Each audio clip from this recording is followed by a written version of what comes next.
Les clients du futur réseau de chaleur développé par la Régie municipale d'électricité d'Amnéville étaient conviés mercredi 23 mai à une visite de la nouvelle chaufferie biomasse installée rue du Maréchal Molitor. Les élus, les membres du conseil junior et senior, ainsi que les représentants des structures reliées au réseau ont ainsi pu découvrir en avant-première les imposantes machines qui vont entrer en fonction d'ici quelques mois. Ils ont pu voir le cheminement de la chaufferie, c'est-à-dire l'arrivée du bois, comment ce bois est injecté dans les chaudières, et comment les fumées sont extraites, par quoi elles passent, c'est-à-dire les électrofiltres, les pièges à son, pour finalement sortir par les cheminées, épurées de toute pollution et de tout bruit. On a aussi vu les chaudières gaz qui sont à l'arrière de la chaufferie et qui, elles, sont censées suppléer les chaudières bois, c'est tant est qu'on devait les réparer, faire des opérations de maintenance en cas de pénurie de bois. Voilà, en tout cas, on a deux systèmes qui sont interdépendants, qui peuvent se compléter ou se remplacer à notre guise. De toute façon, ces chaudières-là tourneront à l'optimum de leur rendement. On peut les mixer, on peut tourner en bois uniquement, en bois et gaz partiellement, qu'on gaz, qu'on bois, enfin voilà. Ce qu'on a prévu, c'est que cette installation tourne à 85% en énergie renouvelable, c'est-à-dire que sur le fonctionnement d'une année, du saison de chauffe, eh bien, on tournera à 85% avec les chaudières bois. Au cours de la matinée, les visiteurs ont pu librement échanger avec les responsables du projet qui ont délivré de nombreuses informations sur le fonctionnement de la chaufferie ainsi que sur la biomasse avant et après son passage dans les chaudières.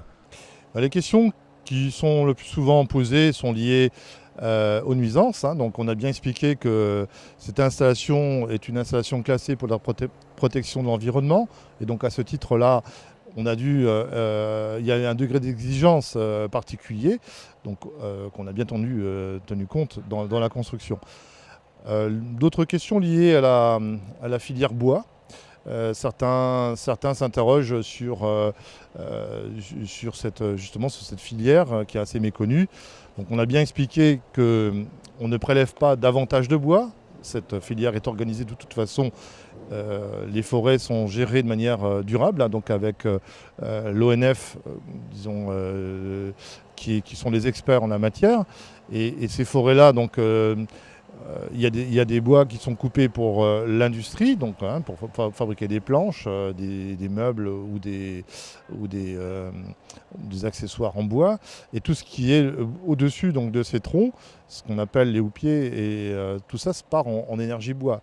Donc c'est déchiqueté directement sur place et ça nous est livré ici.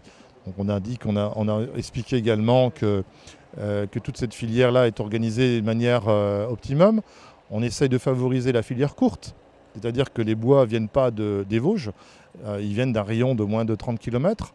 Et on travaille aussi avec des acteurs locaux qui font participer l'économie locale. Voilà.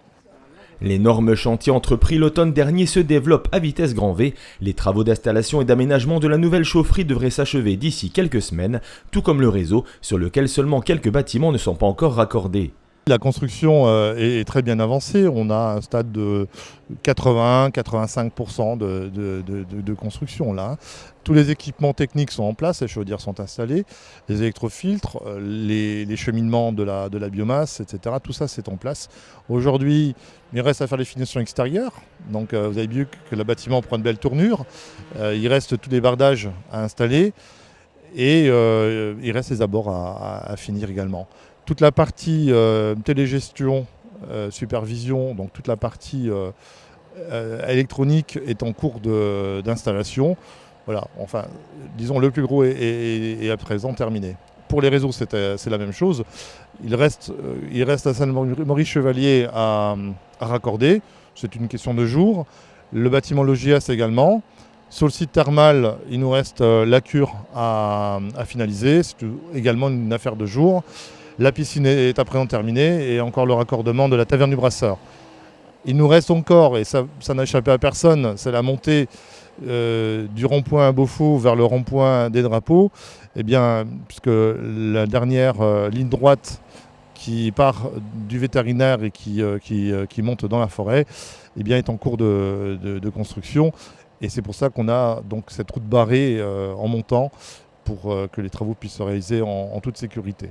Dès la prochaine saison de chauffe, le nouveau réseau de chaleur pourra entrer en fonction. Celui-ci alimentera plus d'une vingtaine de bâtiments au centre-ville ainsi que sur le centre thermal et touristique Dr Jean Kieffer.